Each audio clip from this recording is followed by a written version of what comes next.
ကဲဟုတ်ပြီအဲ့တော့ကျွန်တော် အဲ့ဒါလုံးချမ်းပေါ့ ဒါလေးပေါ့နော်အလဲမှာသူကခြေလေးခြေုံကဒါကြလေလိုပုံစံမျိုးကြပါခြေလို့ခေါ်တယ်ရွဲပြောက်ခြေလို့ခေါ်တယ်နော်ရွဲပြောက်ခြေဒီလိုအဝေးကနေလန့်ကြည့်ရင်သူကအလဲထဲမှာရွဲမပါဘူးမသိရင်စိန်တလုံးနဲ့ကိုတတ်ထားရပုံစံမျိုးအမေကောင်ရွဲပြောက်ခြေအတု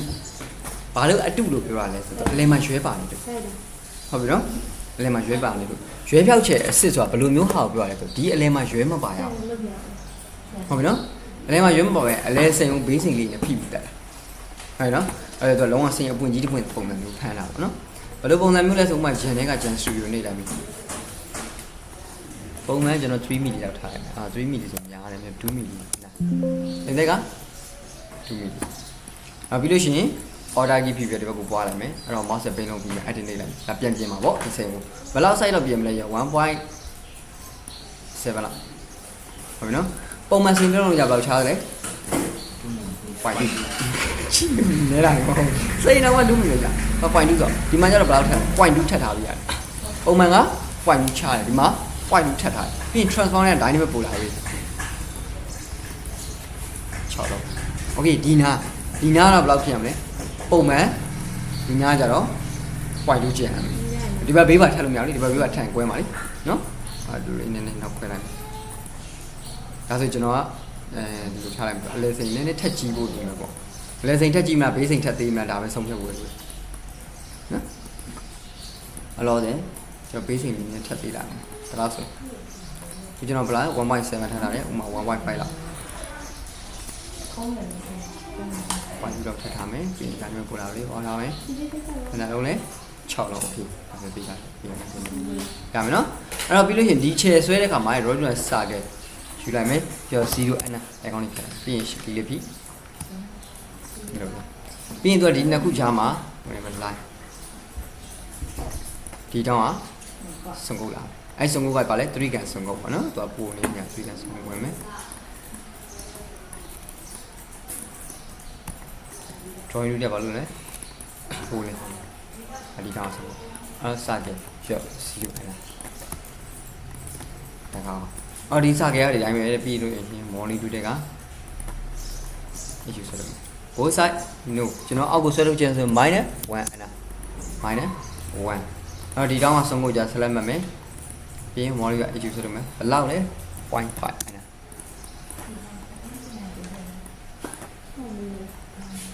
တမ်းလို့ပေါ့ပြီးဒီကောင်ဆက်လက်မှတ်မယ် transform เนี่ยဂိုင်းကိုလာတယ်ပေါင်းမယ်ဘယ်နှကလစ်ဆုံးက6ချက်ဒါပဲအဲ့နောက်ခုရဒီကောင်ကိုလွင်သားရှင်းမယ်ကြော့ရှင်းဘယ်လောက်လဲ 0.5 အနာဒါဒီလိုပေါ့ရဲစိတ်နေအားလုံးဆက်လက်မှတ်ပြပါလေ jewel တူတရားကတ်တာအော်ပိုင်းတော့ဒါရင်တော့ဘယ်လောက်လဲ50ပြည့်မှန်တယ်ပြည့်မော်လင်းတူတရား bowling different ဆက်လက်မှတ် right click ဟောဆက်လက်မှတ် right click ဟောပြီးရင်စိတ်နေအားလုံးဆက်လက်မှတ်နားချအဲ့တော့ဒါကိုရွေးပြောက်ချေလို့ခေါ်နော်အဲ့လေစိတ်ကရွှေမပါဘူးဒီမျိုးပေါ့ကဲထားတစ်ခုပြီး select control G နောက်တစ်ခုသူပေးမှာပါလေတော့ပြောနေကြီးမယ်ဒါလေးပါစိတ်ရဘယ်နှပွင့်လဲ2ပွင့်ဒီပြရပါအဲ့တော့ကျွန်တော်ဒီလိုလုပ်လိုက်မယ်တန်ကင်းအဲ့တော့ကျွန်တော်ကရော10အနည်းโอเค select မယ်ဘယ်ပို့မလဲ transform နဲ့နေကိုဒီစနာပို့မယ်တဲ့လိုက်မယ်ဘယ်လောက်လဲ45အနာဟဲ့တဲ့လိုက်မယ်45အနာဒါမျိုးလေးပေါ့ဒီတောင်လေးနည်းနည်းလုံးထားတယ်ဒါဆိုလုံးလိုက်မယ်ပြည့်လေဘယ်လောက်လဲ1အနာ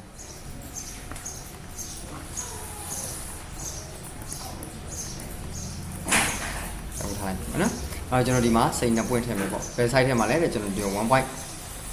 ပွင့်ထည့်လိုက်မယ်နော်1.5 point 2 point အဲ့တော့ကို drawing တွေက rectangle အလဲဆန္ဒမကြမှာဆိုတော့ကိုယ်ဆန္ဒကိုပို့လိုက်ပြီးတော့မှကိုယ်ချင်းလိုက်တော့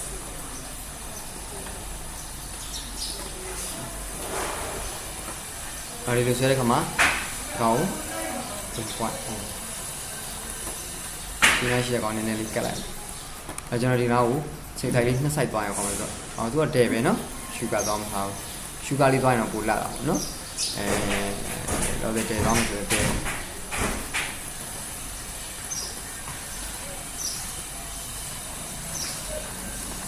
နောက်ပေါ်လည်းနောက်လေးနည်းနည်းတွေ့လိုက်ပြီ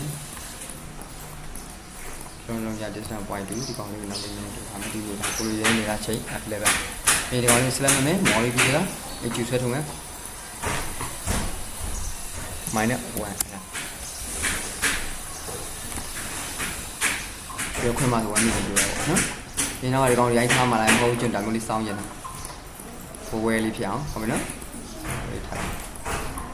ရစိတ်နှစ်ပွင့်မှာထည့်ပြီးဝဲလိုက်ရင်ကောင်းတော့ပေါ့ဒါဆိုကျွန်တော်စောင်းရမှာမလို့ကိုလိုချင်တဲ့ပုံစံလေးစောင်းဖောင်းလေးဖြစ်အောင်နော်တော့ပြောနေကြည့်ပြီးရင်ဘာလို့သူ့ကို transform ရဒါညမျိုးပို့တာโอเคဒီကအဆင်ပြေတာဒီနော်အဲ့တော့ဒီကောင်လေးပါပြရမလဲနည်းနည်းလေးကြီးဖို့တော့ပေါ့လွတ်အောင်ပါဘူးပြီးသူလည်းပါလေပြင် offset ပေါ့ဒီလည်းဘယ်လောက်ထဲမှာလဲ1.5ဒီက1.5ဆိုရင်1.7လောက်အဲ့လိုလေးပေါ့အဲ့ဒီနှစ်ခု select မယ်ဘာလုပ်မလဲမော်လီတွေဒီကယူဆိုတော့ဒီလောက်လဲ1ဒီနားအောင်ဒီကောင်လေးလည်း select မယ်ဒီကောင်ဒီတိုင်းမသွားချင်ဘူးကျွန်တော်နောက်တစ်2လေးတစ်ခုထပ်တက်လိုက်မယ်ကျွန်တော်ဒီကောင်ဝဲလေးဖြစ်ချင်တယ်ရော့တယ်ဝဲလေးဆိုဒီကောင် select မယ်ပြီးရင် frame ပြန်နေကြည့်မယ်ဒီလိုဝဲလေးဖြစ်ချင်တယ်နော်ဆောင်းလေးအဲ့တော့ပြီးရင် draw ရ line နေရယ်ဒီစမ်း monitor ရပါလေ switch to way 1 2 3ပြီးရင် right click ခေါကံမျိုးလေးပေါ့ဟုတ်ပြီနော်အဲ့ဒါမျိုးလေးပြီးလို့ရှိရင် monitor တဲ့ကတိုက်ကြအောက်က extra iso ကဒီနေ့ကဟုတ်ပြီနော်ဒါကစိတ်ချဖို့နော်တိုက်ကြရောက်က extra iso ကမျိုးမျိုးပါကြတယ်နောက်တစ်ခုရေကောင် select မယ်တဲ့အတွင်းထဲ offset ပွားလိုက်မယ် drawing view က offset ပွားလိုက်ဘယ်လောက်လဲတဲ့ကျွန်တော် 0.5 အဲ့ကောင်လေးရေရောက်ကောင်လေး select မယ်ပြီးပါလိုက်မယ် morning 2တက်နေ page switch ချဘယ်လောက်လဲ -3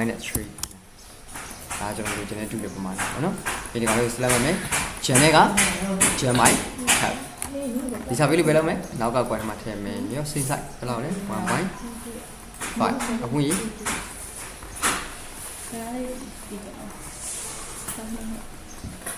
โอเคပြီးရင်ပါလေအညီပြီးလိုက်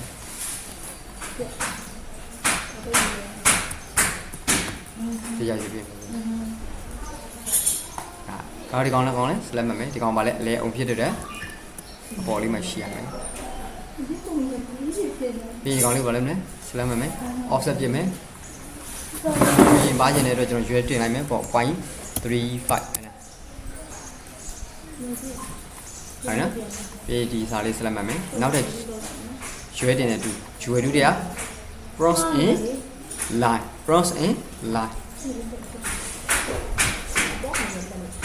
ဆုံးမရဲ့အနေမြင့်တဲ့ချိန်မှာဆုံးမရဲ့ site က diameter ရော 0.5 လောက်ခဲထားမယ် P5 ရော 0.5 နည်းမှာဆိုလို့ 0.55 အဲ့နာ okay P5 နည်းနည်းလုံးပြီးမယ်1 2 3ရှိကြည့်ပြီးဒီလိုလေးဆွဲဖက်လိုက်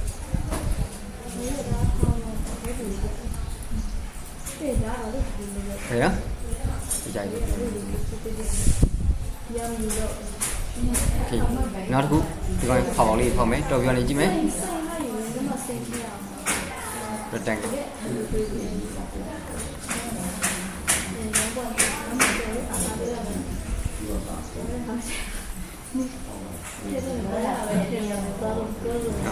အဲ့တော့ rectangle ဒီနားကတခုဒီဘက်ကိုတခုကောင်းမယ်ပေါ့ကဲကျွန်တော်ကဒီကောင်လေးကိုဆွဲရလွယ်အောင်ဘာလုပ်လိုက်လို့ရတယ်လဲဆိုကျွန်တော်ဒီကောင်လေးကိုဆွဲရလွယ်အောင်လေးကျွန်တော်ဒီလိုလှည့်လိုက်မယ်ပြောဘယ်လောက်လဲ 45 45နော်ဒီဆွဲလိုက်မယ်ကွယ်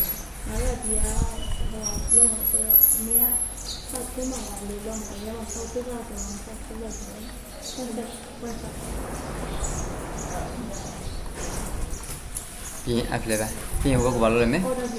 မရပါလိုက်မယ် ပြီးရင် slam မယ်မော်ရီရအေးယူစတော့ပြန်ပြောနေကြည့်မယ်ဘယ်နားမှာထားမလဲတဲ့ဒီပေါက်လေးကိုဒီအောင်နားမှာဖောက်ကိုလိုချင်တဲ့အတိုင်းလေးချိန်ပေါ့ပြီးရင်ပါဆွဲရကြည့်မယ်သူ့လည်းဘာလုပ်မလဲဒီဘက်လေးလာပွားမယ်ဒါနဲ့ပဲပို့လာပြီဘယ်လောက်လဲ4ပြီးမှန်တယ်ပြီးရင်မော်လေးတွေကဘာလုပ်မလဲ bowling different bowling different နေမယ် slam right ကောက် slam right ကောက်ရပြီ तू ကဒီလိုထဲရမှာမဟုတ်လားရတယ်ဘာမှပြုတ်ကြောင်း slam ပြီးတော့ဒီဘယ်လောက်လဲလှည့်လိုက်မယ်45အဲ့နော်ညမလားမလဲတော့ရတယ်ဘာမျိုး तू က तू အပြင်ရောက်မှာဘယ်ဘက်ကချိန်ချိန်ဟုတ်တယ်မလားမလဲပဲနဲ့ထားခဲ့တော့ရတယ်ပေါ့နော်အဲ့တော့ okay ပြီးရင်ချိန်ဖုံးလေးနော်ဒီပေါ်ချိန်ဖုံးလေးတော့ပြောနေကြီးချိန်ဖုံးလေးကစင်ပယ်တက်လဲ2တန်း okay စိတ်နဲ့တန်းတော့စိတ်ဆိုင်ကဘယ်လောက်လဲ wifi ပြန်ပေါ်တူးလိုက်ကဲပွားလိုက်မယ်ဘယ်နှလုံးလဲ4လုံး transform နေက rectangular အောက်က array line တော့ရှော့ပွားနှိပ်လိုက်ဘယ်နှလုံးလဲတဲ့ရုပ်4အဲ့ဒါဒါမယ်နော်ဒီညာလေးချက်တော့10ကီလေးဖြစ်တဲ့တော့10ကီဖြစ်ခိုင်းလိုက်နော် distance က 0.2 ဒီဒါလေးကိုဘက်ကိုတူးလိုက်ဘက်ကိုတူးပြီးပါလို့ဒီဘက်ကိုမဲတာပွားမှာပေါ့နော်အဲ့ဒါပြီး drawing ပြ rectangle အဲ့ပြီးတော့မှငါအဲ့ဟိုလိုမျိုးဒီကနေလိုက်အလဲလိုက်ဆွဲပြီးတော့ဒီစိတ်ရှိလိုက်အဲ့ဒီလိုဖြစ်ဒါအနေမှာချိန်တော့မဟုတ်ဘူးပေါ့ကွာ ပြီးရင် ဟောပေါ့ဆိုပြီးတော့ ဒါပြီးနာ ပြီးပြန်ထုတ်အဲ့မှာပြီးပြန်ပြီး ပြီးမော်လီတူရဒီကျူဆက်လို့မယ်ရော့ -1 အဲ့ဒါဒါကိုလို့တော့ပေါ့နော်မဟုတ်ကျွန်တော်အတွင်းသားရှင်းကျင်တာကပပါလေးပဲလို့ကျင်တာဒါဆိုရရလေရှင်းဘယ်လောက်ပဲထားမှာလဲ 0.4 အဲ့ဒါနော်အဲ့ဒါမှမဟုတ်ဘူးကျွန်တော်ဘယ်လိုလေးသွားကျင်တာလဲဒီချိန်ဖုံးလေးကဒီနောက်ကနေတက်ပြီးသွားကျင်တာဆိုတော့ဒီကောင်ဒီလိုလိုက်မယ်မမြင်အောင်လိုက်ကြည့်ဆောင်းရဒီကဒီလိုလေးပေါ့ဒီကွင်းလေးပေါ့နော်အဲ့ဒါပေါ့နော်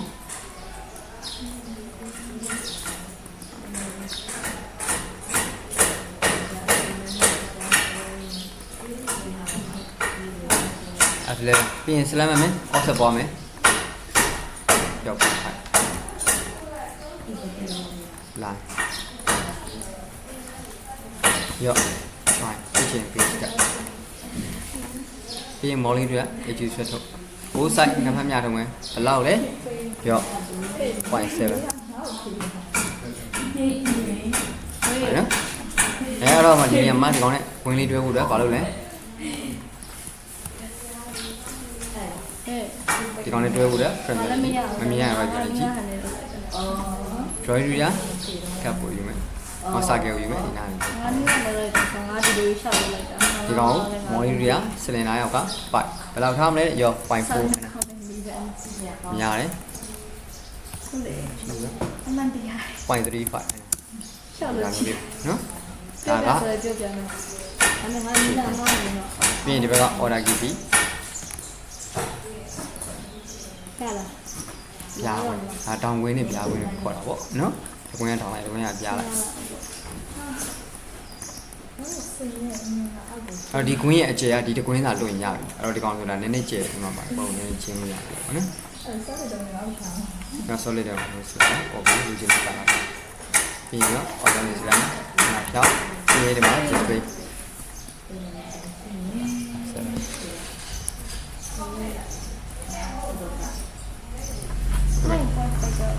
ဒါကကျတော့ခွာနိုင်လို့ကျွန်တော်အောက်ကိုခွာမကြုံတော့နော်နင်းဒီလေးလေးမလို့ကျွန်တော်လေးကြုံထားတယ်ပြနော်